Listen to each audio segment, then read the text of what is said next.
هذا انا ب 2016 فرحان لان هذا اول لابتوب ماخذه بحياتي قوي للالعاب. وحزروا شنو نوعه MSI. ورا 10 سنين تقريبا افترت السنين وامير واثق حيراجع الMSI Raider 18 AI HX. الاسم كلش طويل بس هل يقدر هذا اللابتوب ينطي قيمه قويه لك؟ هذا اللي راح نعرفه اليوم. يعني والله حتى استحقكم تطلع بالكاميرا اذا هيك اقطع فتره. شلونكم؟ مشتاق لكم يشهد الله كلش مشتاق لكم. فترة غياب طويلة كلش بسبب امتحانات ال5 سنين ما صيدلة. يعني تقريبا انضغطت هاي الفترة اللي راحت تقريبا 4 أشهر أو 5 كلش انضغطت.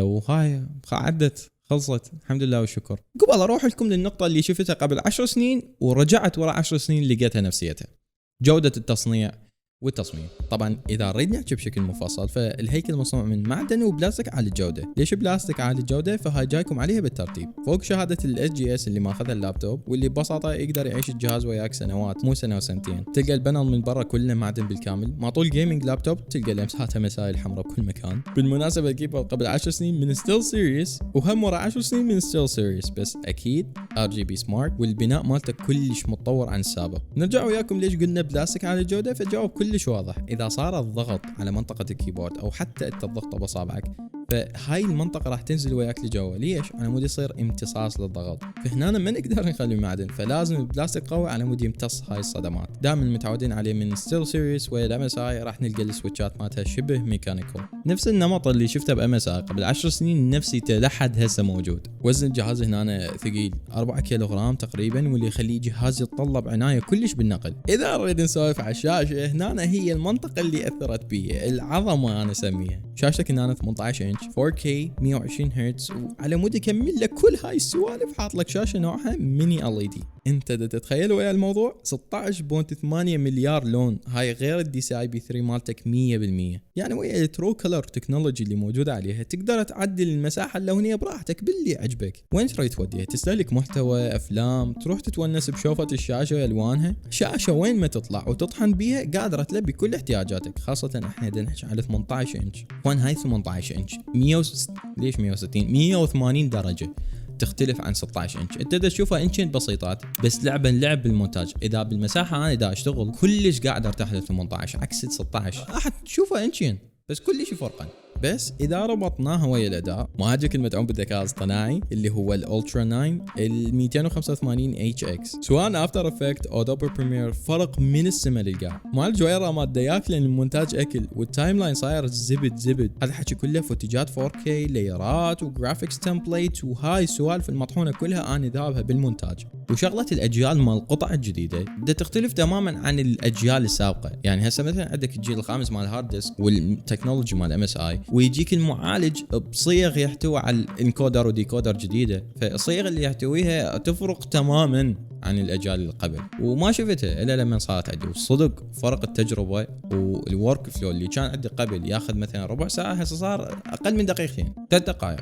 راماتك 64 جيجا بايت هنا DDR5 وترددهم كلش ممتاز. ذاكره داخليه موجوده باللابتوب اللي هي ال 2 تيرا بايت SSD. واكو تكنولوجي MSI مسويتها هنا اللي هي MSI RAID 5. وبكل بساطه هاي التكنولوجيا البسيطه قلب المعادله قلب. الجن 4 اللي كان يقول لك 7000 ميجا بايت بالثانيه لا هسه عندك 14000 ميجا بايت بالثانيه اللي هي سرعه النقل داخل ملفات هذا اللابتوب. حتى اذا نسولف على سرعه دخول الالعاب تصفح القوائم فتلقى وياك اول باول. اما اللي كلكم منتظرين شباب اذا ما حطيتوا لايك ما اقول لكم شنو منتظرين.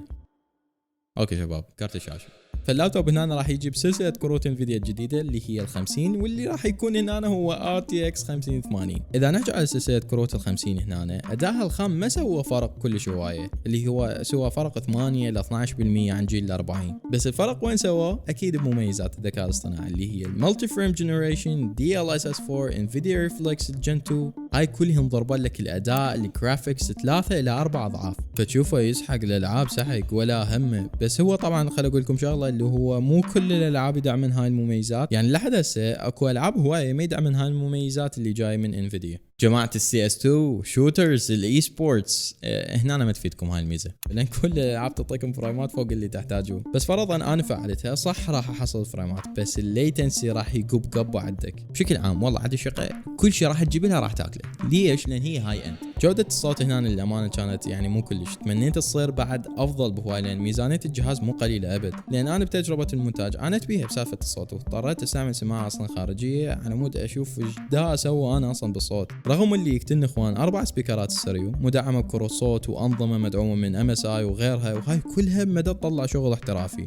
نجي لاكثر شغله استهلاكيه واللي هي البطاريه. طبعا البطاريه هنا راح تكون 99.9 واط بالساعه، بس بكل اختصار لحد هسه ما شفت حياتي بطاريه بلابتوب تمد وياي، طبعا لابتوب جيمنج تشد وياي يوم كامل مستحيل. نعم تعطيك 5 ساعات بالميت بالاستخدام العادي، وهذا استخدام عادي يعني يكون على كيفك ويا اللابتوب، ويا دوب ساعه ونص اذا بالالعاب. اول فصل الشاحن المعالج هنا وكرت الشاشه مو يودعن، وانما ما راح يشتغلن بكامل طاقتهن. احنا بدنا نحكي على الار تي اكس 5080 الترا 9 من انتل. شلون تقنع البطاريه انه ذني ما يشربن شرب للطاقه؟ هي نفسيتهن ذني القطع تحتاج واطيه عاليه على مود يشتغلن تمام. يعني للامانه هاي المشكله العويصه بكل اختصار اقدر اختصرها بشغله واحده: ماكو فد بطاريه تحتوي لابتوب هاي اند. مستحيل. انا ما شفت بحياتي من يوم اللي عرفت بي سيز ولابتوبز ما شفت بطاريه قاعد تحتوي لابتوب هاي اند.